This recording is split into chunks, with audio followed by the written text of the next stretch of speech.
हुजूर ने फरमाया जब मैयत को दफन करके फारिग हो जाओ तो उसकी कब्र पर खड़े रहो।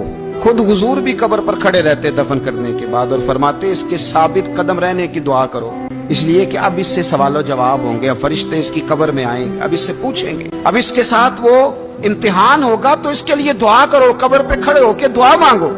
एक हदीस में फरमाया कि इतनी देर दुआ मांगो, इतनी देर दुआ मांगो कि जितनी देर ऊंट ज़िबा करके खाल उतार के गोश्त बना के, ऊंट ज़िबा करना सबसे ज्यादा मुश्किल है, ऊंट ज़िबा करके खाल उतार के गोश्त बना के बांट देते हो, इतनी देर मरने वाले की कब्र पे खड़े रह के दुआ मांगा करो, क्योंकि अब फरिश्ते आएंगे, सवालो जवाब होगा। मुसन्नफ अब्दुल रज़ाक में हदीस है कि एक बंदे को सिर्फ एक कोड़ा मारा गया था कब्र में, तो उसकी सारी कब्र में आग भड़क उठी। तो पूछता है कि ये एक कोड़ा मुझे क्यों मारा गया? तो उन्होंने कहा एक वजह तो ये थी कि तू पाकी पलीदी का ख्याल नहीं करता था, और दूसरी वजह ये थी कि एक दफा एक मजलूम ने तुझसे कहा था मेरी मदद कर, और तू मदद करने पे कादिर था, तेरे अंदर हिम्मत थी, पर तू उसकी मदद के लिए तैयार नहीं हुआ। वो हमारा मशहूर फिक्र है ना कि सानू की लगे पराई लड़ाई पुराई आग नू असी घर क्यों ले आइए। तो वो जो हमारा खास मामला है ना कि किसी की मदद नहीं करनी, वो हमें खराब करती है, हमारे हालात बिगड़ जाते हैं। मदद करने पे कादिर होते हैं पर किसी मजलूम की मदद, एक कोड़ा लगा तो पूरी कब्र में आग भड़क उठी।